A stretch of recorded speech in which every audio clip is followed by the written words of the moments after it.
Good morning, viewers. Welcome to Frankly Speaking with Vibhuti. As we often talk about, events around us have deep impact on every sense, in every sense of the term, social, political, economic, and technology. And most often, these are all intertwined. Whatever happens in one context affects another side of the story. So we don't live in a world of isolation. We live in a community where everything that we do has an impact on somebody or something. We know now that this year 2020, and that we don't need a hindsight for that. We don't need a 2020 vision for that. But this year 2020, I suspect the entire population of the world would rather want it over rather quick, because it has been a disastrous year for more ways than one.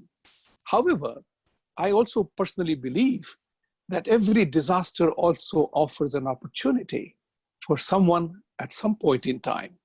So the disasters also are not an isolated event. They are caused either by nature, or it's man-made, or it's a mistake. So the question is, how do we learn from our mistakes? So as they say in the sporting analogy, any team can beat any team on any given Sunday. What did you learn from your defeat? What lessons did you learn from your victories? How do you prepare for the next game? So the world today, in my opinion, is in that particular zone where disaster has struck the world in 2020 with entire socio-economic, political devastation caused by what I still call it Wuhan virus. It has brought about a discussion on climate.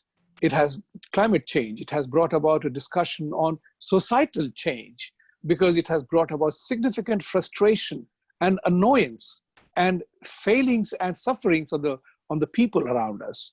So the question is, what are we doing about the social rioting that is going on, the frustration of individuals in a society, and societal frustrations in dealing with these scenarios, the governmental liabilities, government responsibilities?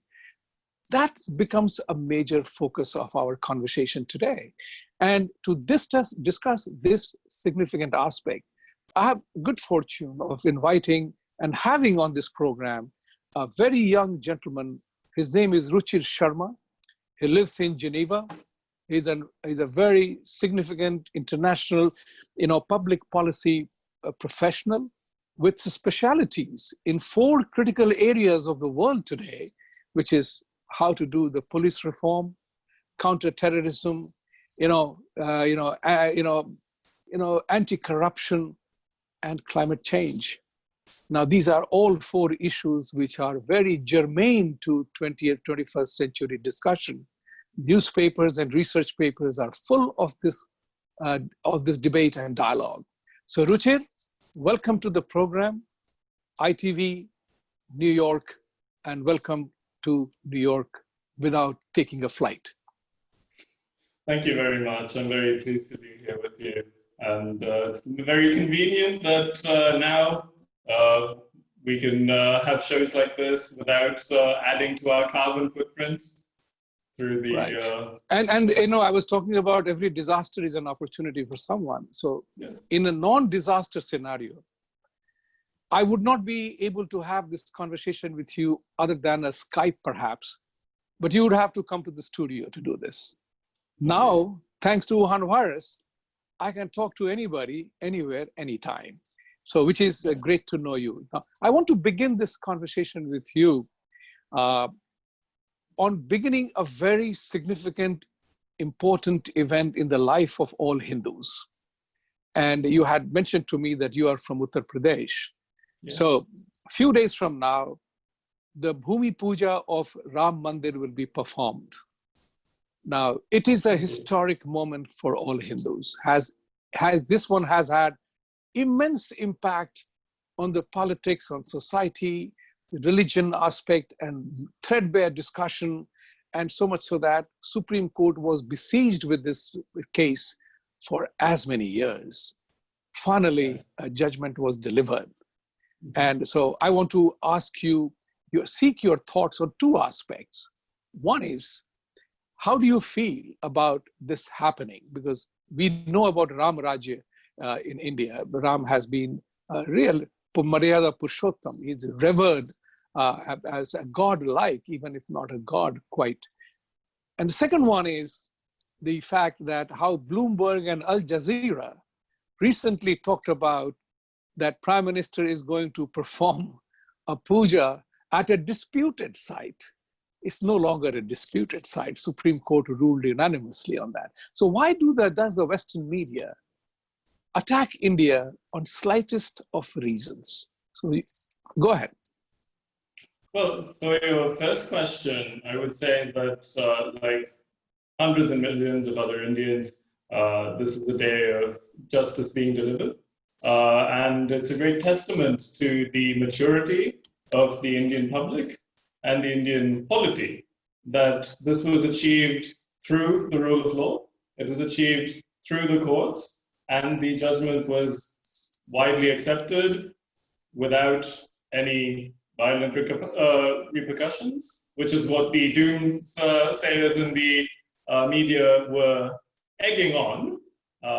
And now it's an opportunity for reconciliation with the past and a reckoning of the past. And this opens up a conversation as to the legacy of the Sultanate, of the Mughal era, and of colonialism, and how those legacies continue to shape and mold our present and future.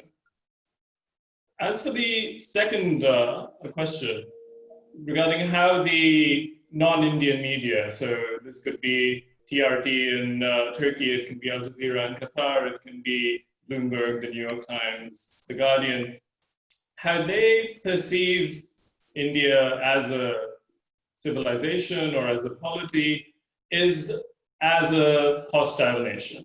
It's seen as not part of their worldview, not part of their foreign policy goals. And many of these media organizations are indeed the wing, the extension of the foreign policy establishment in these countries. So they're essentially holding up a mirror to what the political elite in these countries think of, let's say, India or even China, Iran, Russia, Venezuela.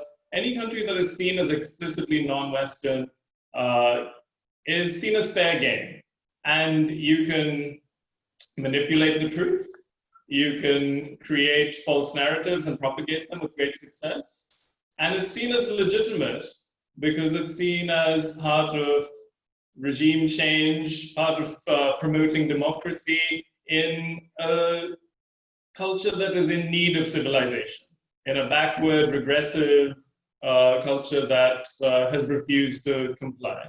And this is part of this Orientalist neo-colonial way of thinking. This is a very, very, very significant statement that you made, that these medias are extension of their foreign policy designs around the world, and neo-colonialism is stepping in various parts of the world. So there is a very interesting reference I can bring in here, is the fact that when India decided to name change a few of the places in the country, the whole world talked about what's there in a name, right? As if, removing the legacy of Aurangzeb was an evil thing to do, and that we should continue to live with that. The king who kind of committed significant, genocides in India. His name is, synonymous with that. But today in America, they want to obliterate the Confederacy heritage. And nobody is talking about what's in a name. So I totally agree with you in this matter, that I would say that Prime Minister Modi and the Indian administration, just as they changed Allahabad to Prayagraj, they should change Ahmedabad to Karnavati, which was its original name. Because just as in the United States, the narrative is that the slavery is a legacy that we want to get rid of. We have the legacy of massive killings and name change of cities, rivers, and what have you. So why not reestablish the identity? Because we all love our name, and our name is our identity. So that's the point which I'm trying to make, and I'm very glad you made that statement, because that's what I think so too. That when there is a need for a change, it should be effected. To that end, there is an Indian renaissance, or what I call it, the India is boiling the ocean at this point in time with its initiatives and all that. Having talked about that, we also know today that the societies are in uprising, and it's particularly in America as we see it.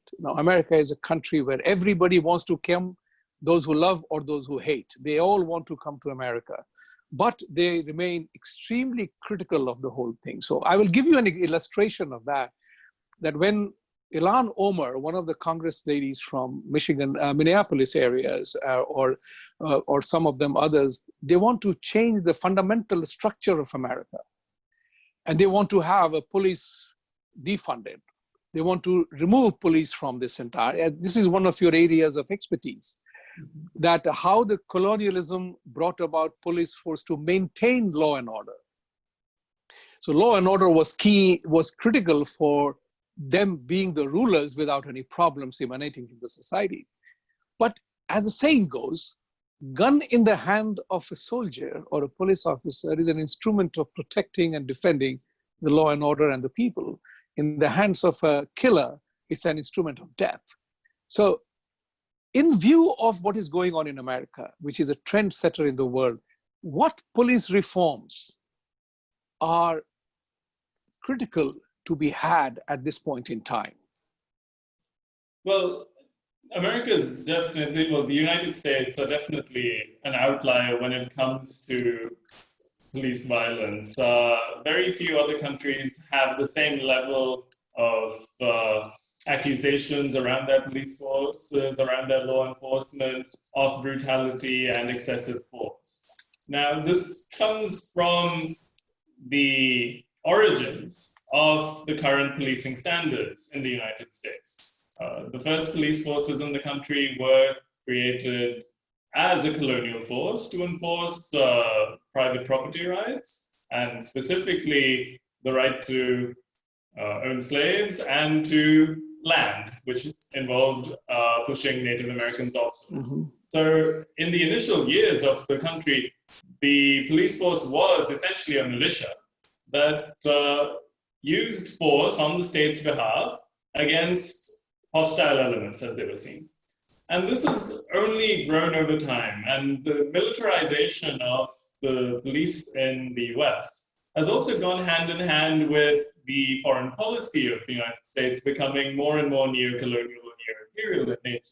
A lot of the techniques that we see now in counterinsurgency that were developed in the US intervention in the Philippines in the early 20th century, or in Vietnam, or in Desert Storm in the early 90s, have been applied domestically. And these are military tactics to be used against guerrilla warfare, proponents of guerrilla warfare. It's quite frankly ineffective and inefficient. So purely from a governmental point of view, the tax money being spent on this heavy militarization and this counterinsurgency strategic outlook of police forces across the US is a waste of money, time, energy, manpower, and results in many, many negative externalities. So, and that includes the deaths of innocents, it includes custodial deaths. And in order to reform this, what needs to be done is a transition towards what's called community policing. At the moment, policing in many countries is reactive, not proactive.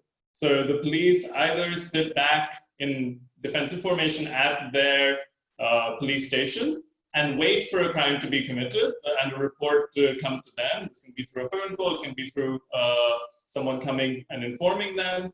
And then their role is to register a complaint, track statistics, and then go and provide punitive justice to the perpetrator of this crime.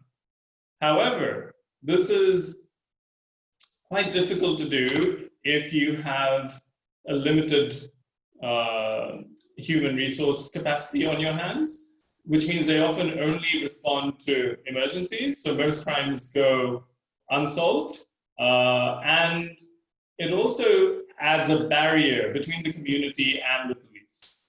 Now, Japan is a very good example of community policing. They have something called the Koban, which is a little booth in every community where there's a policeman or policewoman present physically, who everyone in the neighborhood knows their name, spends time in it, can observe patterns of socialization, can really be the eyes and ears of crime prevention rather than law enforcement or imposing order. And police in Japan are trained in various ways of de-escalation. So they only use their arms, their firearms, as a last resort. They're trained in martial arts, they're trained in negotiation, they're able to diffuse many situations which a heavily militarized police force would not be able to do and would be incentivized against. If you have the capacity to use brutal force, and it's seen as very effective in ending a dangerous situation right away, most rational actors would do that. So we need to change the incentive structure and also change the tools they have in providing prevention of crime and creating a safe environment. And that's what's missing at the moment. As a reactive that's a very, very important point, is that it's a noble task, what you are talking about, that the police must rise above, crime, addressing the crime, reporting a crime, filing a crime and finding evidence to prosecute or punish somebody for committing that crime.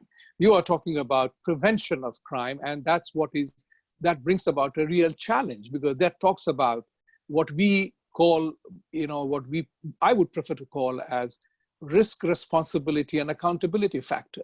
Because just as you and I, as individuals, I believe that intuitively, intellectually, and intentionally, we all know when we are doing something, if it is right or wrong, right? So we are talking about, if I'm going to eat 55 kilos of gulab jamun at this point in time, I know it's going to hurt me, right? So if I do it, then I call 911 to seek help to take me to a hospital. That is rank stupidity and waste of resources of the state or the government or the community.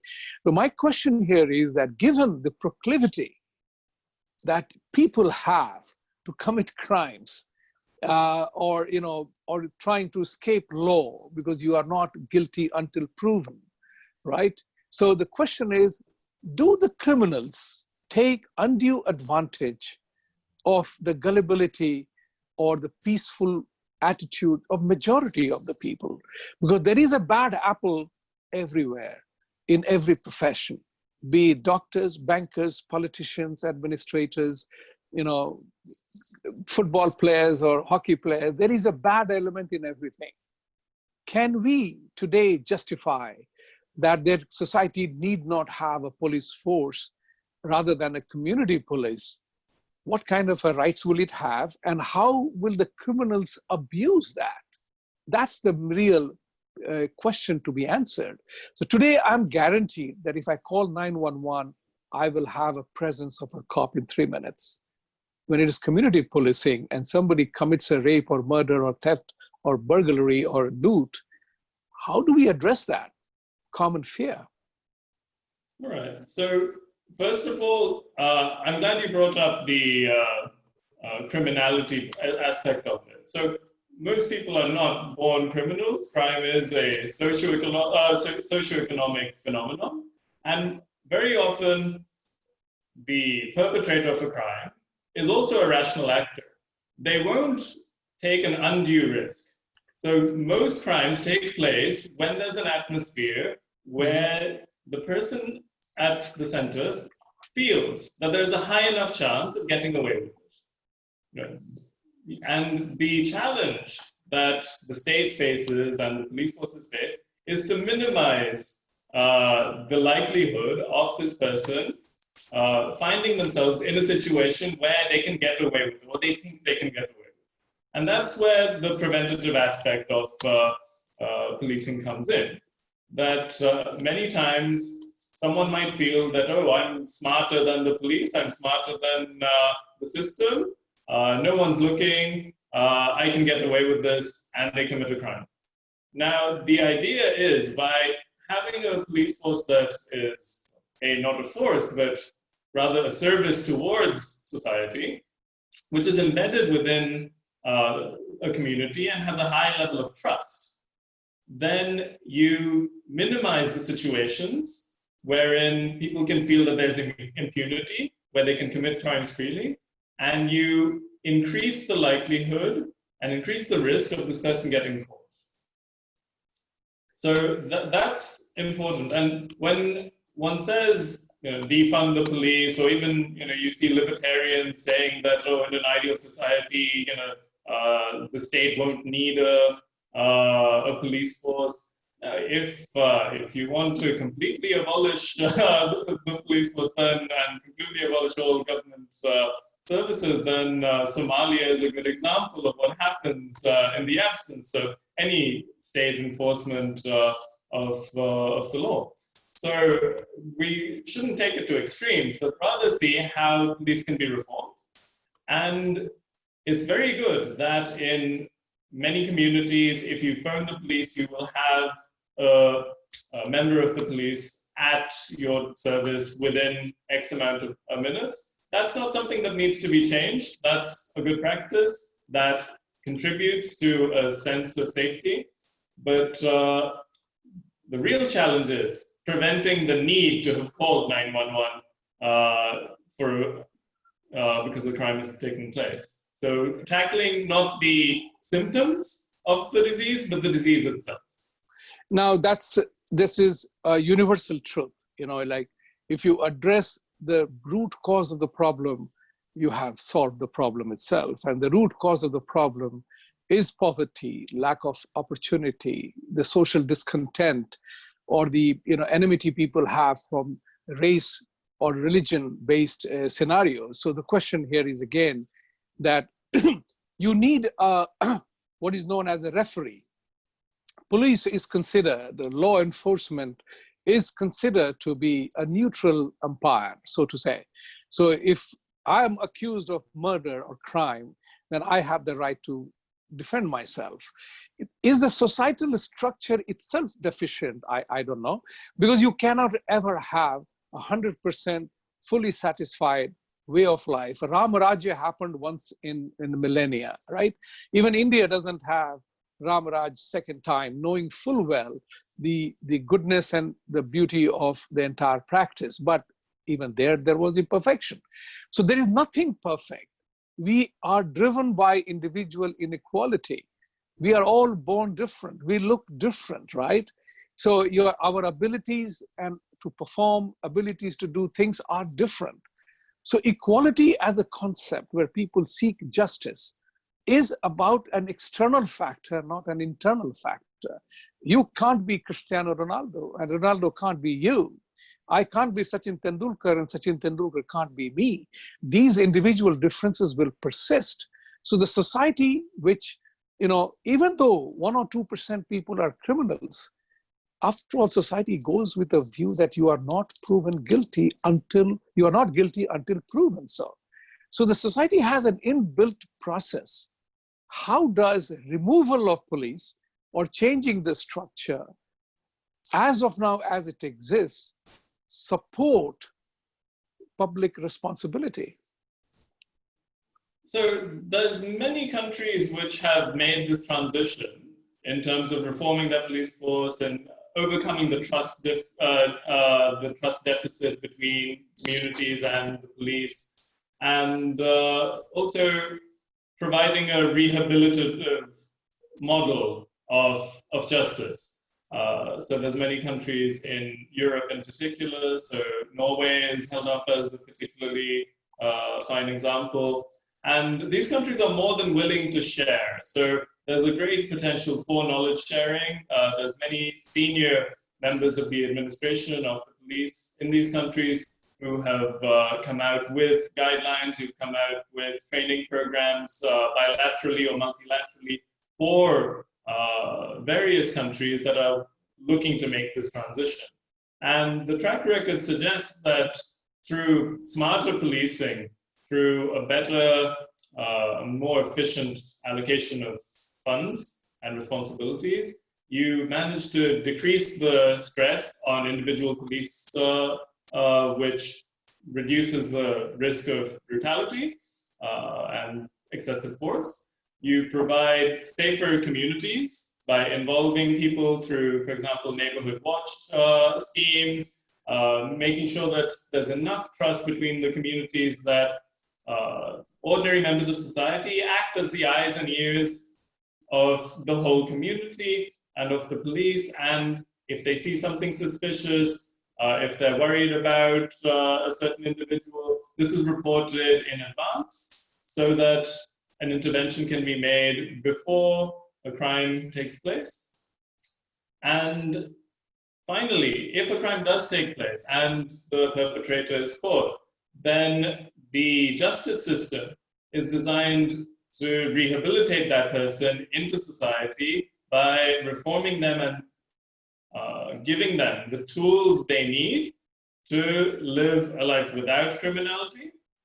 And that's quite important because it could be that you lock someone up at the age of 19 for a crime. They spend 10 years in prison, surrounded by other hardened criminals. In many cases, such a person will be released and will have had no exposure to anything but criminality and will soon find themselves again in that situation. Now, the key is if our priority is to create a safer environment for all of society, then we're not doing our job well in this case. Then we're wasting a lot of resources, a lot of time in the justice system, in policing, in prisons. And that's important to recognize that at the end of the day, the results are what matters. And anything that provides a safer environment for the community is worth considering. And there's many models, Japan, Norway, the Netherlands, Switzerland, that can be learned from here. I find that the greater the regimentation in a society with rules, regulations, and compliances, the greater is the corruption. Bigger the freedom of business doing, lesser is the corruption. And I can contrast this with India and the United States, where you do not have to pay anybody on a daily basis to get your things done. The cop doesn't stand on the road to spot me whether I'm jumping the traffic light at 2 a.m. or 12 a.m. in the morning. I stop automatically. So there is a system and a process that works. So how does one address this particular scenario? Because there will be inequality. There is a Somalia, there is India, there is Japan, there is Singapore, there is America. And then there are African nations. So Europe is there. So corruption exists in contracts, pushing big deals, and it's euphemistically called profit sharing. Anything wrong in profit sharing? Is the monetary corruption okay for the business and politics? Or that nexus between politics, business, and favor will continue? So some people say that corruption is the oil that lubricates the gears of government or lubricates the gears of business. Now, if that is the case, then that means there's inefficiency in the government and inefficiency in business. And the onus is on us to create better gears, a better machine that eliminates the need for these informal ways of getting your work done. Now, one way to do it is to legalize it, so to speak. So, for example, at the passport office nowadays, you can pay an express fee, which is notably higher, to get quicker treatment. Now, that's all right, because this is simply formalizing what earlier was happening anyway. earlier, some people who had access to money or connections would still say, oh, no, I can't wait 3 months for a passport. Here's, a little something to make sure that it's taken care of. Now, that is quite easy to eliminate. By formalizing it, then there's a receipt involved, and in fact, it's better for the government, it's better for both, for the people involved as well, and it eliminates corruption.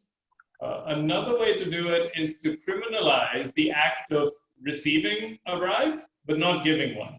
That you can recognize by law that there's an unequal power dynamic here, and the person who is paying the bribe, there could be an element of coercion. They're being pressured to do it, and the criminality lies in receiving and accepting such a bribe. And that is an innovative way to ensure that the onus of not engaging in corruption is on the party receiving it, is on government officials. It's a form of vigilance, it's a form of enforcement. So that's something that other countries have done as well. Then, in terms of trying to eliminate corruption in its entirety, then you go into trying to eliminate the use of black money. Now, in the 1970s, West Germany pioneered what we're doing now in India with the Aadhaar card. So they made national ID cards. And in order to open a bank account, in order to get a passport, in order to do any large financial transaction, in order to register a vehicle, in order to buy property, sell property, you have to show that at all points. And that was very effective in formalizing many parts of the economy that had earlier been cash only, because then it was tied to a specific person with a specific tax ID, and the tax office can track if you're making purchases that might be not commensurate with your known sources of income and wealth.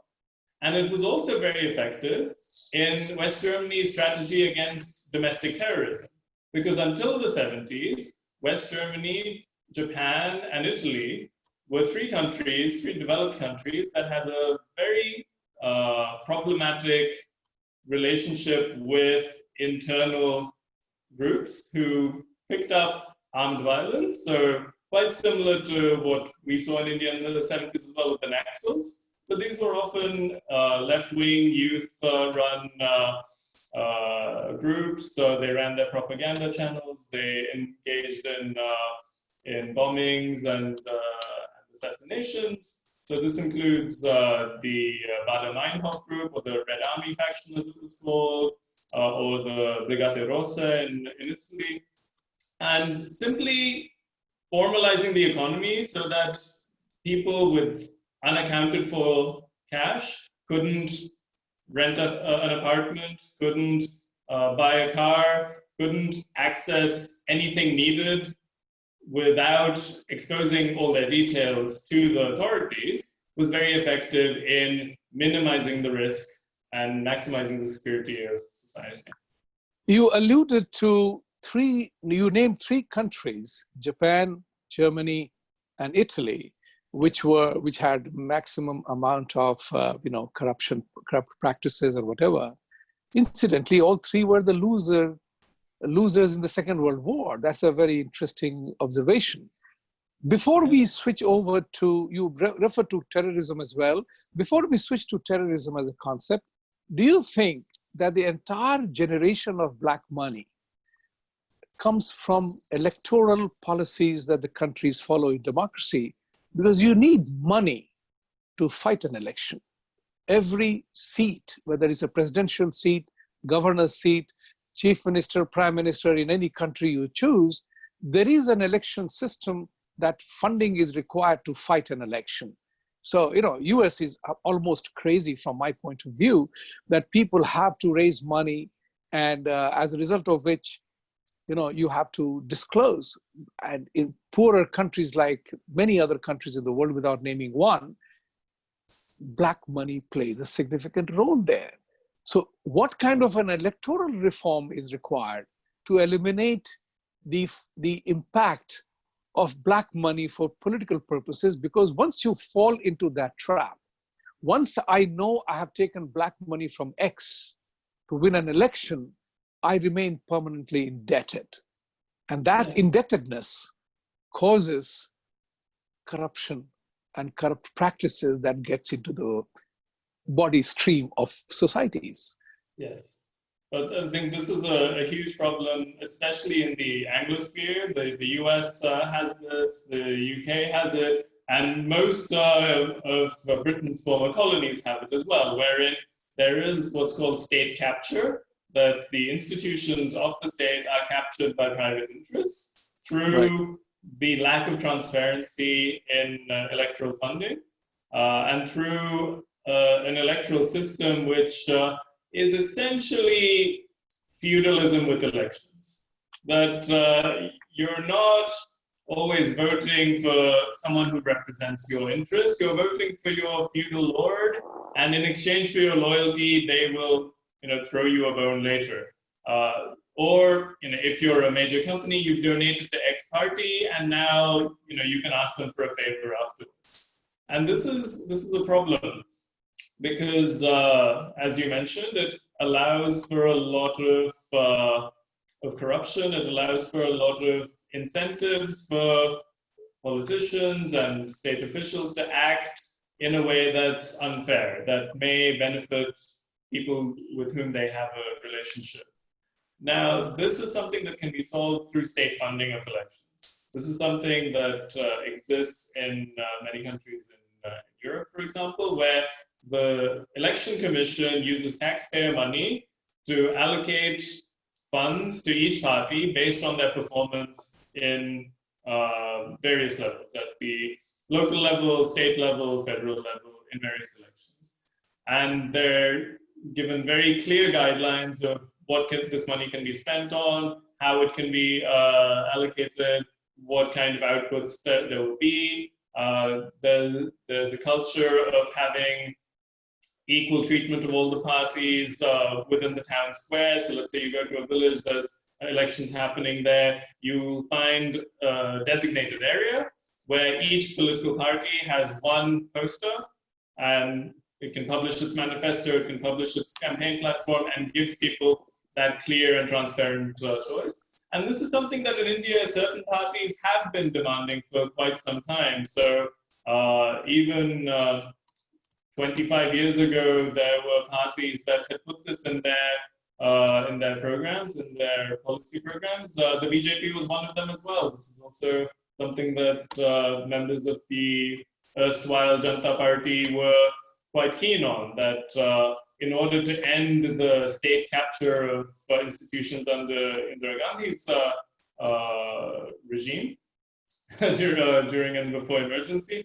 this was seen as one of the essential reforms to ensure that it wasn't the owners of big businesses who could, through their money, buy their way into corridors of power, but rather that it was centrally allocated in a fair manner by a neutral party, by a neutral. I personally believe that the moment you bring in ease of doing business, the element of corruption goes down dramatically.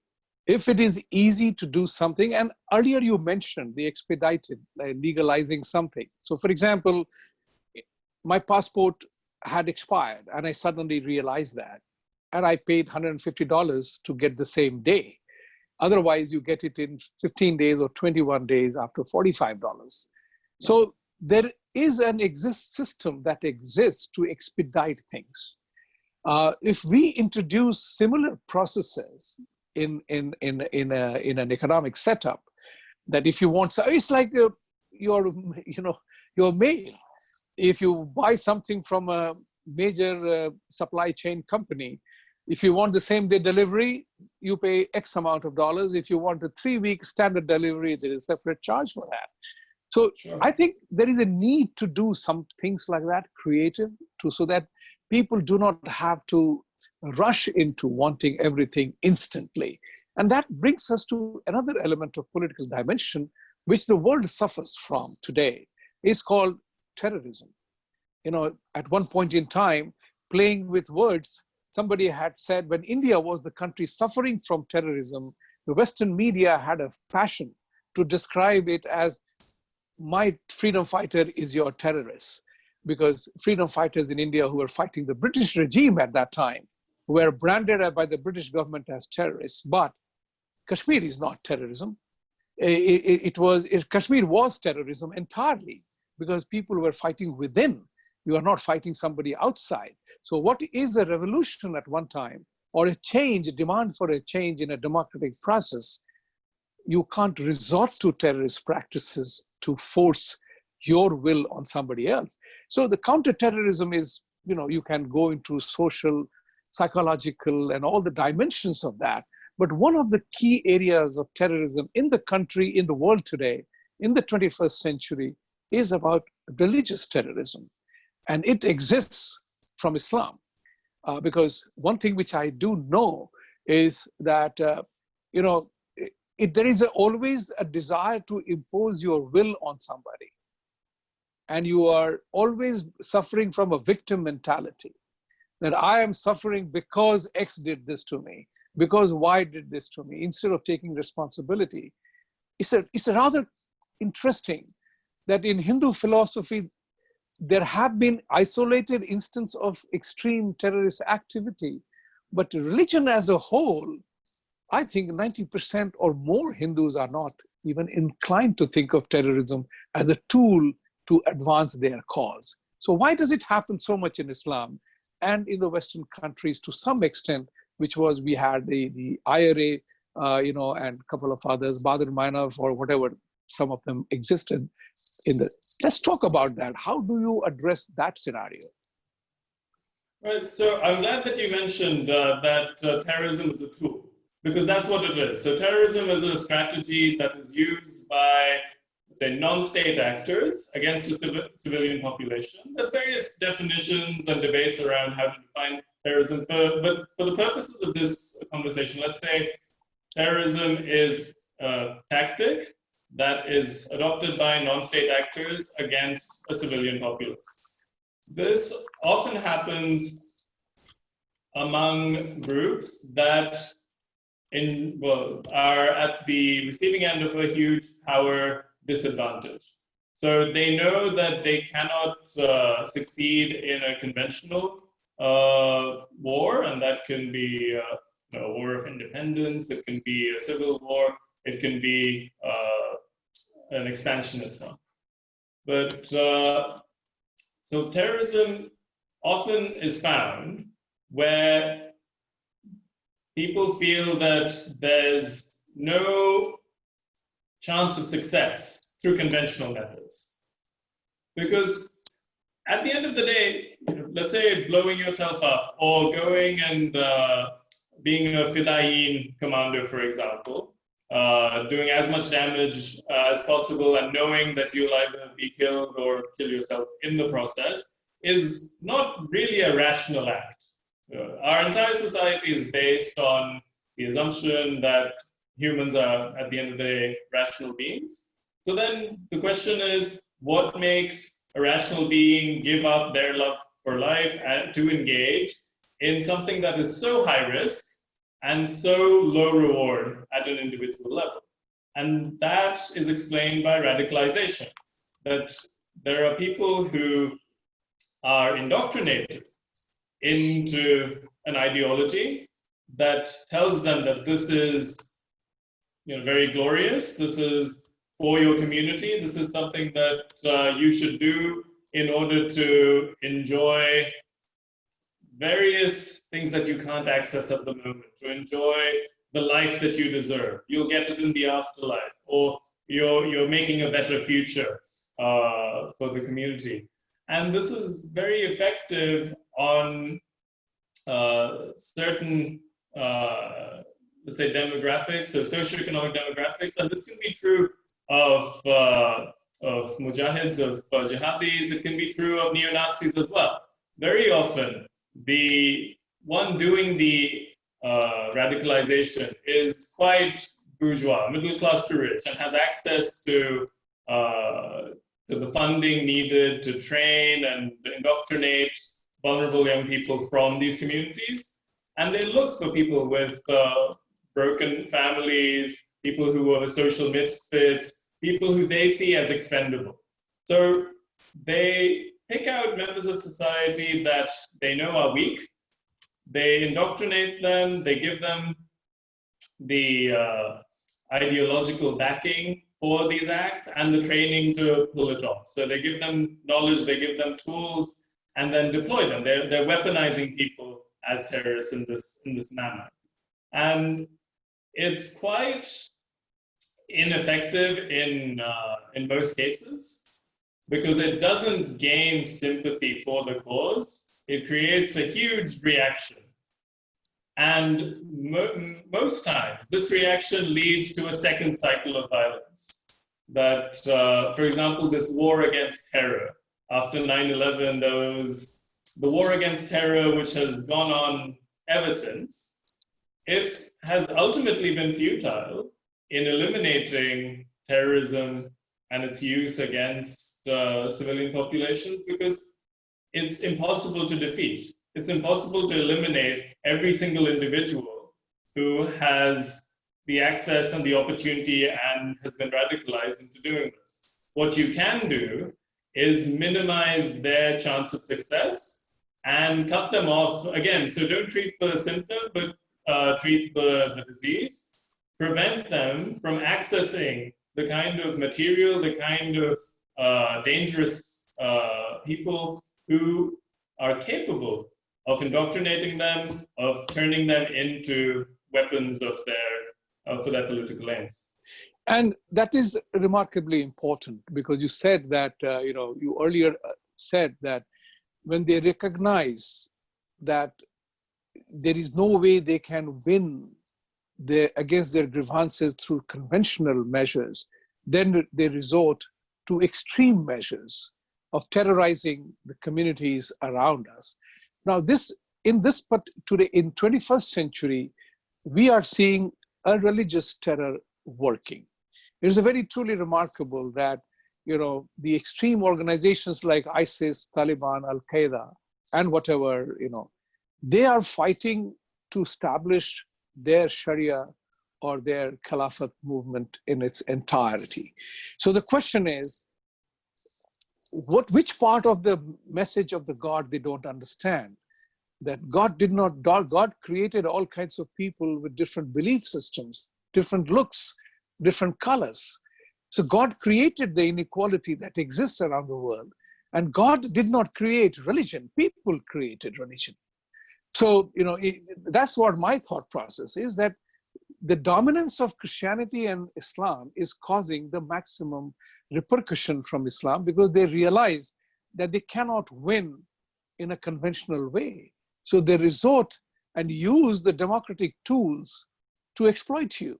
So the question is that they demand what's being built in democracies. They don't give you a reciprocity to build temples and churches in their countries.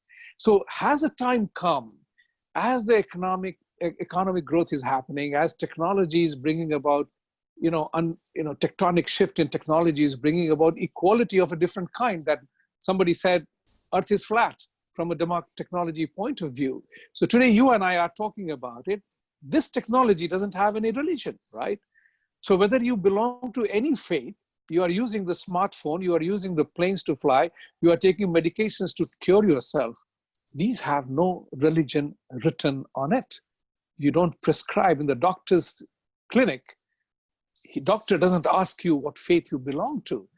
He treats your disease and symptoms of the disease. Likewise, in the religious context that we are stuck in today, I think the world has come to a point where we must demand reciprocity. If you want to enjoy the freedoms of democratic societies, Islamic countries also must offer equal reciprocity for people like you and I going to those countries to have the place of worship or living our own lifestyle. So I have no objection to their following their systems of halal or whatever, but don't tell me I'm wrong and I'm not allowed to do that in your country. So has the time come for the world to demand reciprocity from one another? That if you are asking for something, you better be prepared to give me that. So yeah, there are some countries that believe very deeply in reciprocity, and a good example of that is Brazil with its visa policy. So it demands reciprocity with all states with which it has bilateral relations, that we will provide you a mirror image of the visa policy that you provide to our citizens when they travel to you. That's something that a country like India, unfortunately, would not be able to do because of its current geopolitical and economic situation, is not in the place to make such demands. That at the moment we're more dependent on the goodwill of other countries, owing to our own structural poverty. But with time, in 20 to 30 years, this could change. And one way to leverage one's geopolitical power is to demand reciprocity or expect reciprocity in your bilateral relations with other countries. We're slowly seeing that now. So, for example, thanks to the very effective West Asia policy of the Indian Ministry of External Affairs over the last 6 years, we have seen an improvement of relations with the United Arab Emirates and with Saudi Arabia. The Emirates are now allowing the construction of a Hindu temple in their country for the first time. This is, the first step in that direction. Now, with other countries that may be a bit more stuck in their ways or more conservative. So, for example, in Russia, since the fall of the Soviet Union, the Russian Orthodox Church has increased its sway over society and over the body politic. And as a result, there is a plot of land in Moscow which was allocated during Soviet times, during a period of state atheism, of communism. The government then was open to a Krishna temple being built in Moscow. However, since the fall of the Soviet Union, the Russian Orthodox Church has been arguing against it and pressuring the government and pressuring the community within the country to not build it on that plot, or for the state to repossess it. And this is something that, despite our good relationship with Russia, the Ministry of External Affairs has not been able to solve in a satisfactory way yet. And that is in part due to unequal power dynamic.